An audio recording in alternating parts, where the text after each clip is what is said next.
First, I want to talk about this feast of Christ the King. This is the 34th Sunday, beginning the 34th week of Ordinary Time, and the last week of the church year. 1 week from today is the first Sunday of the new church year, called the first Sunday of Advent. And so we believe, as we heard in the gospel today, that at the final judgment, Christ will appear as Christ the King and judge all of us.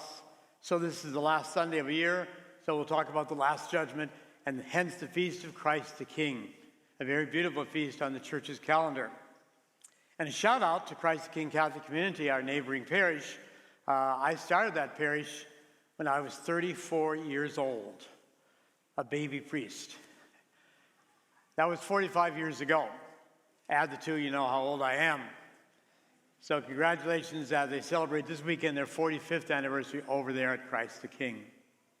Now to talk about the gospel today, a beautiful gospel.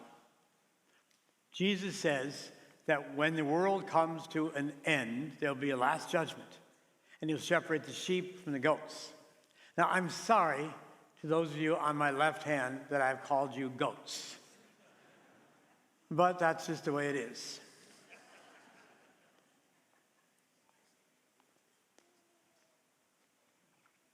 Now you're on my right, and you are the sheep, and you're the goats.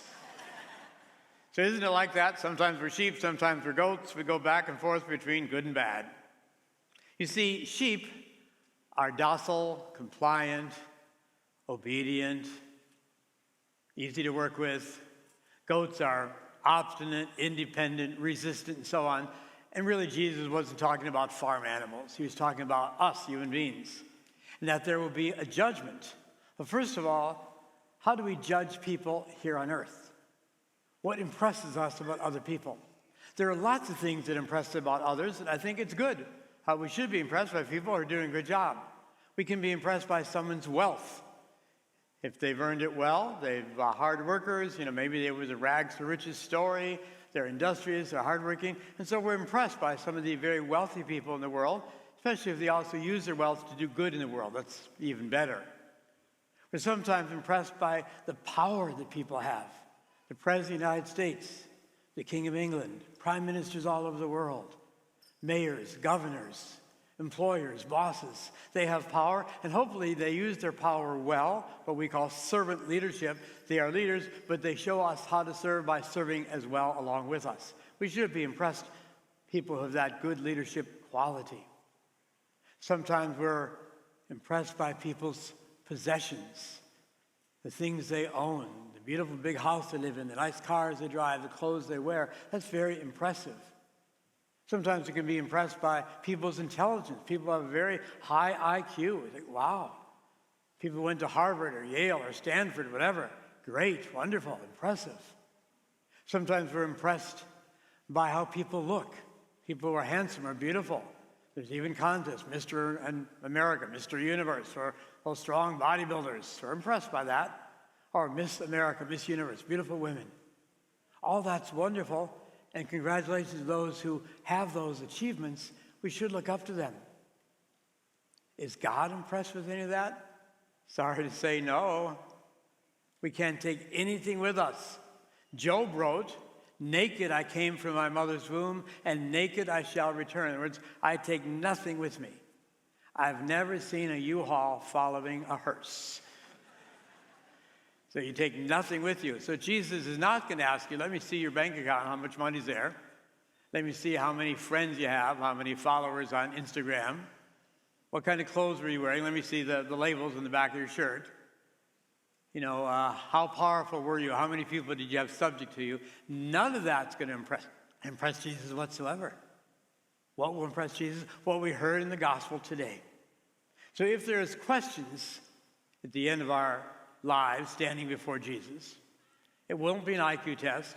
It won't be a running marathon. It won't be a beauty contest. But 6 questions will be asked. These 6 questions. When I was hungry, did you give me food? When I was thirsty, did you give me drink? When I was a stranger, did you welcome me? When I was naked, did you give me clothes to wear? When I was ill, did you care for me, take care of me? When I was in prison, did you visit me? And hopefully we'll be able to say yes. Of course, not all the time, none of us are perfect, but most of our life we were giving persons. And that's the challenge of this feast day. That Christ the King may be an uncomfortable image for some because he's not sitting on a throne. He doesn't have, people waiting on him hand and foot. He said, I came in this world to serve, not to be served. So he is a perfect example of servant leadership, and we're asked to do the same, to be as giving and caring and reaching out to others as best as possible. So if we're asked those 6 questions when we stand before Christ the King in judgment, we'll be say, yes, Lord, I did my best, and say, I know you did. Come on in. It's all yours. Enjoy eternal life. Now, I feel, when I look at all of you here, that I'm speaking to the choir. I don't know of any more generous parish than this parish right here. Our monetary donations are wonderful. Our CSA went way over goal. We've had already a couple of capital campaigns. They've been wonderful. We asked you to bring enough food to feed 400 families, and you went overboard. I think we ended up feeding 450 families.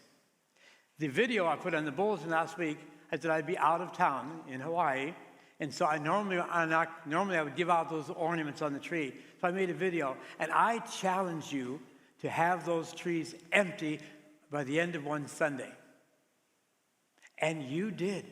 We've never done that before. In our 15 years as a history of a parish, we've never emptied those 8 Christmas trees at one Sunday gathering. You were wonderful. Thank you so very much.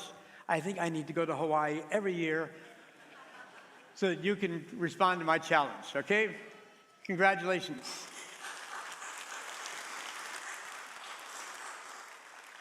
Now be sure to bring back those gifts in the next 2 Sundays because we have to get them away before Christmas. So all of you now are sheep. Let me hear you say, bah. All right, very good. How about you? Can you be louder than those sheep over there?